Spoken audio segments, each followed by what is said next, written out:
दोस्तों, मोदी सरकार इस समय चौतरफा हमलों से घिरी हुई है। चौतरफा हमले क्या हैं आपको बताता हूं। एक तरफ टीएमसी ने दिल्ली से बंगाल तक बीजेपी के खिलाफ मोर्चा खोल दिया है, तो वहीं दूसरी तरफ कांग्रेस अध्यक्ष मल्लिकार्जुन खड़गे ने मोदी को विदेश नीति को कमजोर करने पर फटकारा है। जबकि राहुल गांधी ने तो उन्नाव से लेकर अंकिता भंडारी केस और गंदे पेयजल से लेकर अरावली तक इन तमाम मसलों पे घेरते हुए सीधे भ्रष्ट जनता पार्टी तक, बीजेपी को भ्रष्ट जनता पार्टी तक कह दिया है।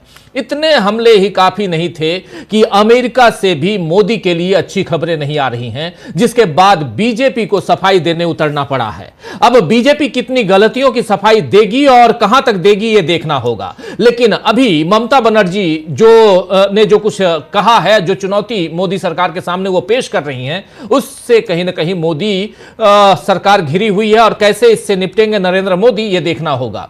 आप जानते हैं कि पश्चिम बंगाल में आईपैक यानी इंडियन पॉलिटिकल एक्शन कमेटी पर ईडी की छापेमारी कल हुई और कल से वहां बवाल मचा हुआ है, जो आज और बढ़ गया। दरअसल ममता बनर्जी ने आज ईडी की छापेमारी के खिलाफ एक बड़ी विरोध रैली निकाली। इस तस्वीर को आप देखिए, ये विरोध रैली है और जिसमें लोगों ने केंद्र सरकार के खिलाफ नारे लगाए। इधर आज इसी मामले में कलकत्ता हाई कोर्ट में दायर याचिका पर सुनवाई भी होनी थी, जो हंगामे की वजह से नहीं हो पाई, बल्कि जज नाराज होकर कोर्ट से बाहर चली गई और मामले को 14 फरवरी तक के लिए स्थगित कर दिया गया। माफी चाहूंगा, 14 जनवरी तक के लिए स्थगित कर दिया गया। वहीं दिल्ली में आज टीएमसी के 8 सांसदों को गृह मंत्री अमित शाह के आवास और दफ्तर के बाहर प्रदर्शन करने के लिए गिरफ्तार किया गया। और गृह मंत्री, ये देखिए तस्वीरें आप देख लीजिए, एक 8 सांसद, ये महुआ मोइत्रा हैं और इधर डेरेक ओब्रायन, ये तमाम टीएमसी के सांसद, इनको किस ढंग से गिरफ्तार करके हिरासत में लेते हुए, डिटेन करते हुए यहां दिल्ली पुलिस दिखाई दे रही है और इसके बाद इनको ले जाया गया। ये तस्वीरें आप देख रहे हैं अमित शाह के दफ्तर और घर के बाहर। टीएमसी के 8 सांसद गए थे आज प्रदर्शन करने के लिए और इसके बाद यहां इन सबको गिरफ्तार किया गया। दिल्ली पुलिस महुआ मोइत्रा और डेरेक ओब्रायन जैसे सांसदों को घसीटकर हिरासत में ले रही है और इसके वीडियो भी आपके सामने हम लेकर आए। ये वीडियो आप देख लीजिए जिस पर बीजेपी फिर घिर गई है। आपको बता दूं कि प्रदर्शन के दौरान टीएमसी सांसदों ने तख्तियां उठाई थीं जिन पर लिखा था कि बंगाल मोदी शाह की गंदी राजनीति को खारिज करता है। वहीं महुआ मोइत्रा ने कहा है कि कल यानी गुरुवार 8 जनवरी जो बीता है, पूरे भारत और बंगाल ने देखा कि कैसे गृह मंत्रालय ने ईडी का दुरुपयोग किया। ईडी को हमारी पार्टी की राजनीतिक और रणनीतिक जानकारी चोरी करने भेजा गया। ममता बनर्जी शेरनी हैं, उन्होंने हमारी पार्टी की संपत्ति की रक्षा की है। आइए जरा सुन लीजिए महुआ मोइत्रा की जुबान। महुआ मोइत्रा ने अपनी बातें रखी हैं। वहीं अपने सांसदों को हिरासत में लिए जाने पर ममता बनर्जी ने एक पोस्ट में क्या कुछ लिखा है वो आपके सामने रखता हूं।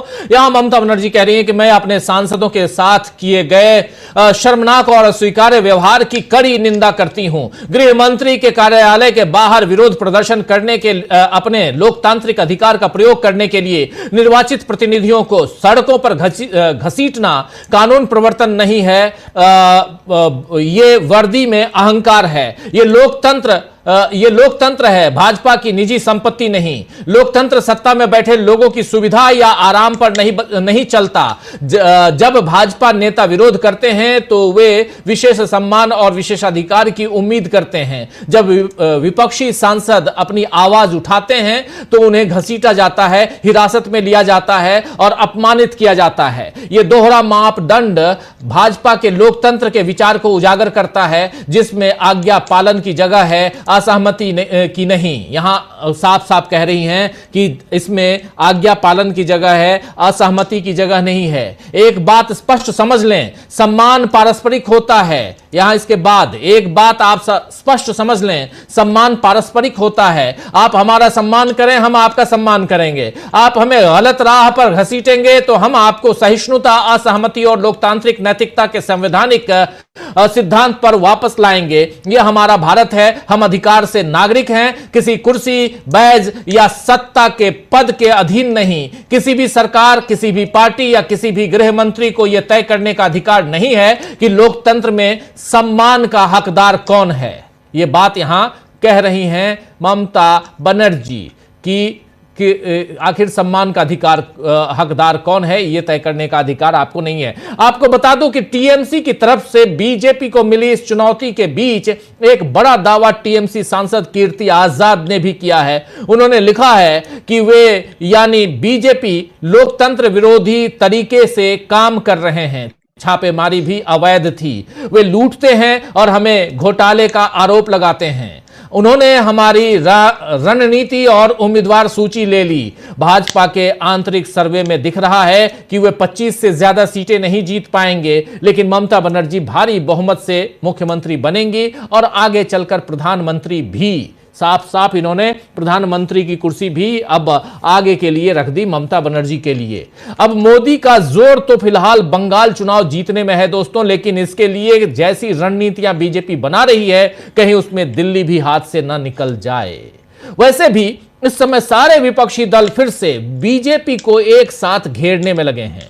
मनरेगा पर कांग्रेस के अलावा आम आदमी पार्टी भी बीजेपी के विरोध में उतर आई है, तो दूसरी तरफ उत्तर प्रदेश के एसआईआर में समाजवादी पार्टी और कांग्रेस ने मोर्चा खोला है। वहीं आज बिहार की सियासत भी गर्म हो रही है, क्योंकि अब लालू प्रसाद यादव तथा उनके परिवार के सदस्यों के खिलाफ जमीन के बदले नौकरी मामले में आरोप तय कर दिए गए हैं। इस फैसले से मुकदमे की शुरुआत का रास्ता खुल गया है, जिसका असर बिहार की सियासत पर पड़ सकता है। वहीं आज राहुल गांधी ने मोदी सरकार को कई मामलों में घेरते हुए लिखा है कि देश में भ्रष्ट जनता पार्टी, जी हां, भारतीय जनता पार्टी के लिए लिख रहे हैं राहुल गांधी कि देश में भ्रष्ट जनता पार्टी की डबल इंजन सरकारों ने जनता की जिंदगी तबाह कर दी। भ्रष्टाचार के साथ सत्ता का दुरुपयोग और अहंकार का जहर बीजेपी की राजनीति में ऊपर से नीचे तक फैल चुका है। इनके सिस्टम में गरीब, असहाय, मजदूर और मध्यम वर्ग की जिंदगी सिर्फ आंकड़ा है और विकास के नाम पर वसूली तंत्र चल रहा है। उत्तराखंड में अंकिता भंडारी की निर्मम हत्या ने पूरे देश को झकझोर दिया, लेकिन सवाल आज भी वही है, सत्ता का संरक्षण बीजेपी के किस वीआईपी को बचा रहा है? यह सवाल यहां पूछ रहे हैं। कानून सबके लिए बराबर कब होगा? उत्तर प्रदेश के उन्नाव कांड में भी पूरा देश देख चुका है कि सत्ता के गुरूर में अपराधियों को कैसे बचाया गया और पीड़िता को न्याय के लिए कितनी कीमत चुकानी पड़ी। इंदौर में जहरीला पानी पीकर मौतें हों या गुजरात, हरियाणा, दिल्ली तक काले पानी और दूषित सप्लाई की शिकायतें, हर तरफ बीमारियों का डर है। राजस्थान की अरावली हो या प्राकृतिक संसाधन, जहां जहां अरबपतियों का लालच और स्वार्थ पहुंचा, वहां वहां नियमों को रौंद दिया गया। पहाड़ काटे जा रहे हैं, जंगल उखाड़े जा रहे हैं और जनता को बदले में मिल रहा है धूल, प्रदूषण और आपदा। खांसी के सिरप से बच्चों की मौतें, सरकारी अस्पतालों में नवजातों को मारते चूहे, सरकारी स्कूलों की गिरती छतें, ये लापरवाही नहीं, भ्रष्टाचार की सीधी मार है। पुल गिरते हैं, सड़कें धंसती हैं, ट्रेन हादसों में परिवार मिट जाते हैं और बीजेपी सरकार हर बार वही करती है, फोटो ऑप, ट्वीट और मुआवजे की औपचारिकता।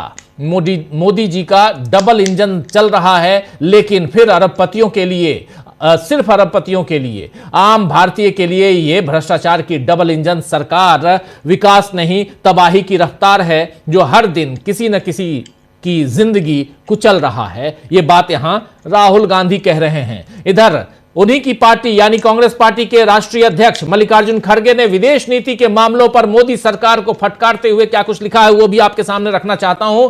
यहां साफ साफ लिख रहे हैं मल्लिकार्जुन खड़गे, कोटेड, मैं देश नहीं झुकने दूंगा। यह बात किसने कही थी? यह बात नरेंद्र मोदी ने कही थी। उसी को कोट करते हुए यहां लिख रहे हैं कि आज जो हो रहा है वो बिल्कुल उसका उल्टा है। दो ताजा उदाहरण सामने रख रहे हैं। पहला, 5 साल से लगा चीनी कंपनियों पर बैन हटाया जा रहा है। गलवान में भारतीय वीर सैनिकों ने जो आहुति दी, उनके बलिदान का अपमान तो मोदी जी चीन को क्लीन चिट थमाकर किया था। अब चीनी कंपनियों के लिए लाल कारपेट बिछाकर वो ये दिखा रहे हैं कि उनकी लाल आंख में चीनी लाल रंग कितना गहरा है। दूसरा, अमेरिकी राष्ट्रपति ट्रंप रोजाना भारत द्वारा रूसी तेल निर्यात पर टिप्पणी कर रहे हैं, पर मोदी जी चुप हैं, अपनी नजरें चुरा रहे हैं। सर वाली बात सरेंडर ज्यादा दिखती है और इस हमारे लिए विदेश नीति मतलब राष्ट्रहित सर्वोपरि होना चाहिए, पर मोदी सरकार ने हमारी नॉन अलाइंड और स्ट्रेटेजिक ऑटोनॉमी की विदेश नीति को गहरी चोट पहुंचाई है। यहां मोदी सरकार की विदेश नीति एक वाइल्ड पेंडुलम की तरह कभी इधर कभी उधर झूलती है और इसका नुकसान भारत की जनता को हो रहा है। तो यहां खड़गे के दावे सही साबित हो रहे हैं दोस्तों, क्योंकि आज ही अमेरिकी वाणिज्य सचिव हार्वर्ड लटनिक का दावा आया, हार्वर्ड लटनिक का दावा आया है, जो विदेश सचिव वाणिज्य सचिव हैं, उनका दावा आया है कि भारत और अमेरिका व्यापार समझौता इसलिए नहीं हुआ क्योंकि प्रधानमंत्री नरेंद्र मोदी ने अमेरिकी राष्ट्रपति डोनाल्ड ट्रंप से सीधे बात नहीं की थी। अब मिलने के लिए तो सर क्या मैं आ सकता हूं, ये कहते हैं प्रधानमंत्री, में आए सर कैन आई कम, मे आई कम। और लेकिन दूसरी तरफ यहां डोनाल्ड ट्रंप से जब बात करनी चाहिए कि टैरिफ कैसे कम किया जाए, इस पर उन्होंने बात नहीं की और यह बात नहीं होने के कारण आज जगहसाई हो रही है और सबसे ज्यादा यहां के व्यापारियों को तकलीफ हो रही है, यहां के कर्मचारियों को तकलीफ हो रही है जिनकी कंपनियां बंद हो रही हैं। इसे खारिज करने और मोदी के लिए सफाई देते हुए आज भारत के विदेश मंत्रालय के प्रवक्ता रणधीर जायसवाल ने कहा है कि प्रधानमंत्री नरेंद्र मोदी और राष्ट्रपति डोनाल्ड ट्रंप के बीच 2025 में 8 बार बातचीत हुई। विदेश मंत्रालय की साप्ताहिक मीडिया ब्रीफिंग में उन्होंने कहा है रणधीर जायसवाल ने कि हमारे प्रधानमंत्री और राष्ट्रपति के बीच 2025 के दौरान 8 बार फोन पर बातचीत हुई है, जिसमें हमारी व्यापक साझेदारी पर दोनों नेताओं ने चर्चा की है। तो जिस तरह से मोदी सरकार को बार बार सफाई पेश करने की जरूरत पड़ रही है, उससे जाहिर है कि वाकई विदेश नीति को पेंडुलम की तरह सरकार ने बनाया है। लेकिन विदेश नीति ही नहीं बल्कि पूरी की पूरी मोदी सरकार क्या पेंडुलम की तरह कभी इधर तो कभी उधर की तर्ज पर काम कर रही है? क्या विपक्ष के हमले और खासकर टीएमसी की चुनौती के बाद अब पूरी तरह से घिर गए हैं नरेंद्र मोदी? क्योंकि टीएमसी सीधे सीधे नरेंद्र मोदी और अमित शाह पर हमला कर रही है और आज उधर कलकत्ता में जो कुछ हुआ और इधर दिल्ली में जो कुछ हुआ, यह साफ साफ बता रहा है कि पश्चिम बंगाल का चुनाव, जिसकी शुरुआत अभी नहीं हुई है लेकिन उससे पहले सियासत बहुत गर्मा चुकी है। दिल्ली की सर्दी अपने सितम पर है और लेकिन उसके साथ साथ सर्दी का सितम जो है वो बिल्कुल सबाब पे है कह सकते हैं, लेकिन उसके साथ साथ जो कुछ हो रहा है वो उसको यानी जो गर्माहट, सियासी गर्माहट है, उसको नरेंद्र मोदी कैसे बर्दाश्त करेंगे, अमित शाह कैसे बर्दाश्त करेंगे और ईडी और चुनाव आयोग, इन दोनों का जिक्र यहां करना जरूरी है और इसकी चर्चा आगे करेंगे हम, साथ साथ कोर्ट की भी चर्चा।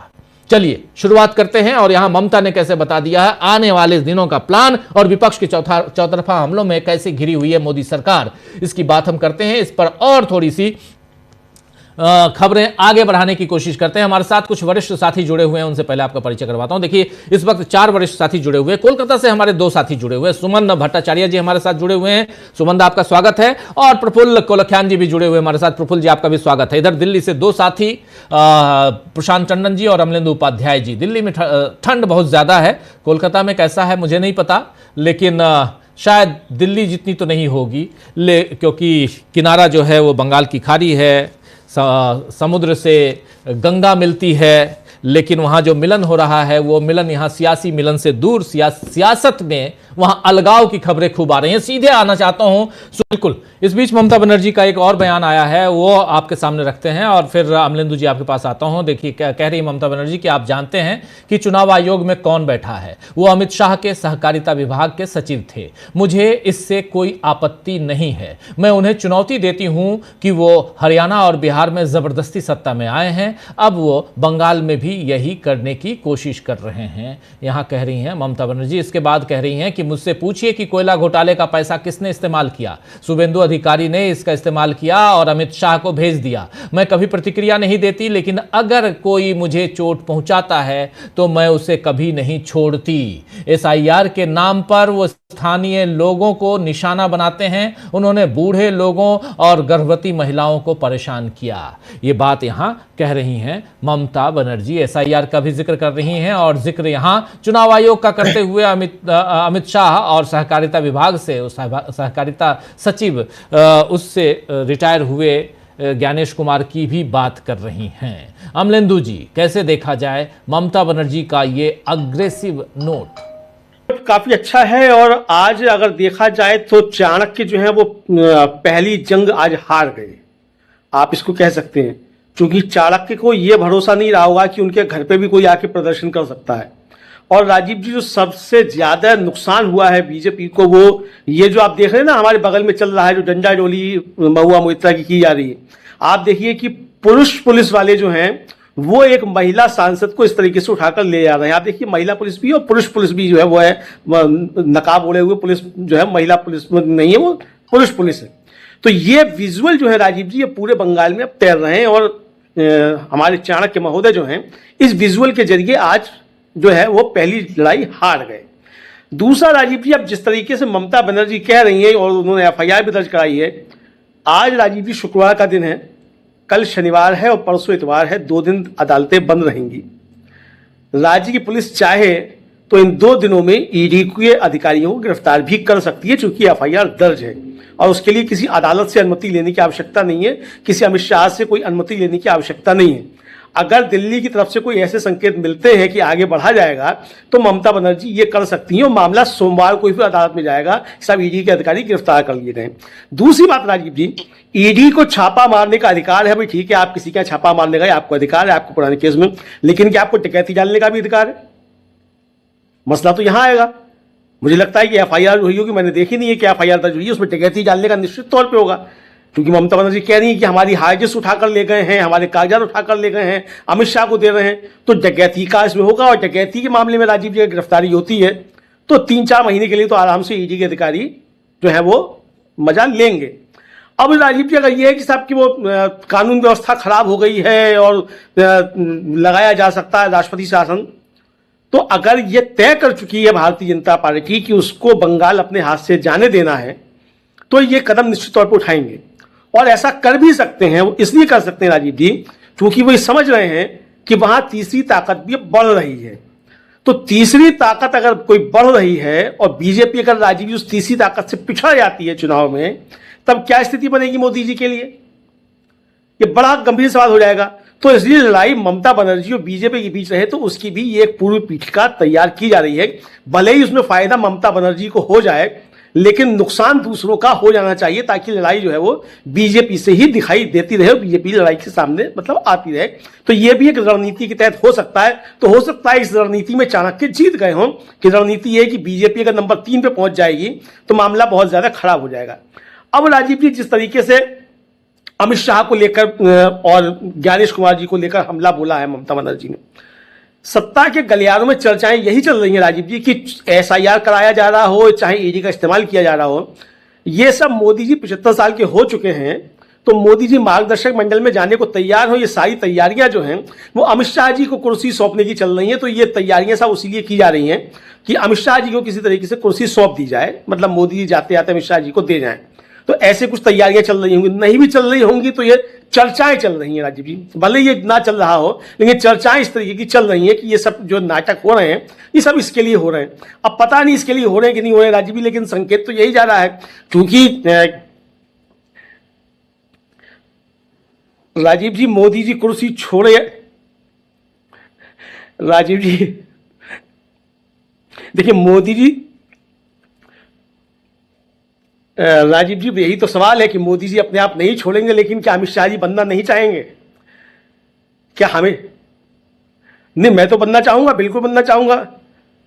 अरे राजीव जी कल की छोड़ी मैं आज ही बनना चाहूंगा। तो यही तो है राजीव जी कि ज्ञानेश कुमार जी मोदी जी के आदमी नहीं है, अमित शाह जी के आदमी है। ममता बनर्जी भी यही कह रही हैं, ममता बनर्जी भी यही कह रही है। तो इसलिए ये शंकाएं पैदा हो रही हैं कि क्या अमित शाह जी के लिए ये सारा सब कुछ किया जा रहा है। और इसलिए जो आपका सवाल था कि ममता बनर्जी मोदी जी को निशाना बनाकर अमित शाह को निशाना क्यों बना रही हैं, ये राजीव जी उस सवाल का जवाब है कि मोदी जी की बजाय ममता बनर्जी अमित शाह को निशाना क्यों बना रही हैं, क्योंकि सत्ता के गलियारों में चर्चाएं चल रही हैं कि अमित शाह जी टेक ओवर करना चाहते हैं और शायद मोदी जी और शाह जी के बीच भी कुछ अनबन सी चल रही है। इस मसले को लेकर मोदी जी छोड़ना नहीं चाहते और शाह जी उसको लेना चाहते हैं कि पता नहीं भाई 29 तक क्या परिस्थितियां बने, बन पाए नहीं बन पाए, तो पहले ही जो है वो बन जाया जाए। तो ये सत्ता के गलियारों में चर्चाएं हैं। ये मतलब हमें नहीं मालूम कुछ चल रहा है कि नहीं चल रहा, बहुत साफ सी बात।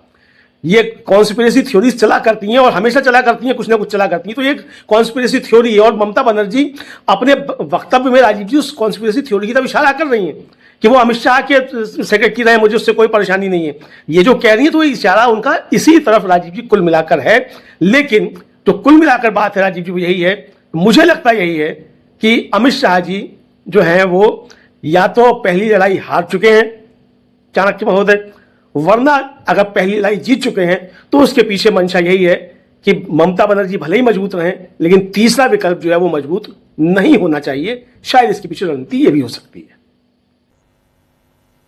क्या आपको लगता है कि यहां भी इसका असर पड़ते हुए देखते हैं आप? क्या ममता बनर्जी के ऊपर जो अभी चल रहा है उसका दिल्ली में, यानी नरेंद्र मोदी की सरकार पे, मैं अमित शाह को प्रधानमंत्री बनाने वाली बात नहीं कर रहा हूं, सीधे सीधे नरेंद्र मोदी की बात कर रहा हूं।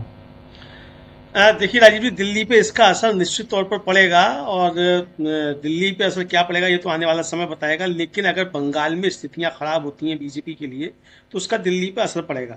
लेकिन बंगाल में परिस्थितियां केवल बीजेपी के लिए खराब हों और फायदा अगर ममता बनर्जी को ना मिले उसका, तो भी बीजेपी के लिए दिक्कत हो जाएगी। तो इसलिए बीजेपी का प्रयास पूरी तरीके से यही होगा कि बीजेपी को नुकसान जो होना है वो हो, लेकिन उसका फायदा गैर ममता जो है उसको नहीं होना चाहिए। जो भी है, चाहे वो लेफ्ट हो चाहे वो कांग्रेस हो, जो भी हो, उनको नहीं होना चाहिए। उसका फायदा ममता बनर्जी को ही मिले। तो राजीव जी, हो सकता है कि इसके पीछे रणनीति ये भी हो कि चूंकि बीजेपी वहां कमजोर पड़ रही है और ये साफ समझ में आने लगा है। देखिए राजीव जी, एक तो बीजेपी के साथ बंगाल में दिक्कत क्या है, सबसे बड़ी दिक्कत तो ये है कि वहां उधार की मांग से सिंदूर बहाया जा रहा है। अब जितने भी नेता समझे जाते हैं वहां, खास तौर से बीजेपी को जो आगे ले जाएंगे, वो सब तो मोस्टली ममता बनर्जी के साथ ही रहे पुराने। अपना क्या है बीजेपी के पास, ले दे के एक दिलीप घोष। अब वो दिलीप घोष का क्या असर है, सवाल तो उठेगा ना कि दिलीप घोष का असर क्या है। मिथुन चक्रवर्ती क्या है, डांस करने के अलावा क्या कर सकते हैं मिथुन चक्रवर्ती? तो बीजेपी के पास अब वो भी नहीं कर सकते।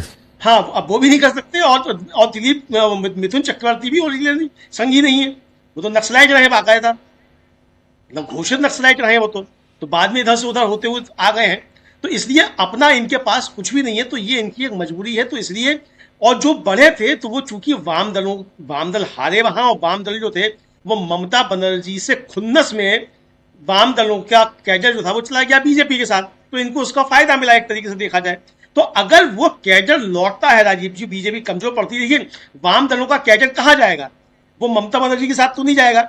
लेकिन अगर बीजेपी नहीं होगी संघर्ष में तो क्यों फिर बीजेपी के साथ जाएगा? फिर वो वहीं जाएगा जहां का वो है, लड़ता वो दिखाई देगा। तो ये बीजेपी को लगने लगा कि पश्चिम बंगाल में बीजेपी हार रही है, तो इसका फायदा वाम दलों को या कांग्रेस को, किसी को, इनको नहीं होने पाए, ताकि पूरा का पूरा बंगाल जो है पूरा इंडिया गठबंधन के पास ना चला जाए। तो ये एक रणनीति है। तो इसका असर दिल्ली पे राजीव जी निश्चित तौर पर पड़ सकता है। अगर बीजेपी कमजोर पड़ती है तो आने वाले समय में दिल्ली में मोदी जी के लिए दिक्कतें बढ़ेंगी। अब देखना यह है कि ज्ञानेश कुमार जी कितनी मदद असम में कर पाते हैं और कितनी मदद जो है वो पश्चिम बंगाल में कर पाते हैं। सब मिलाकर जो है पूरा मामला इसी पर टिका रहेगा राजीव जी, जो मुझको लगता है। जी।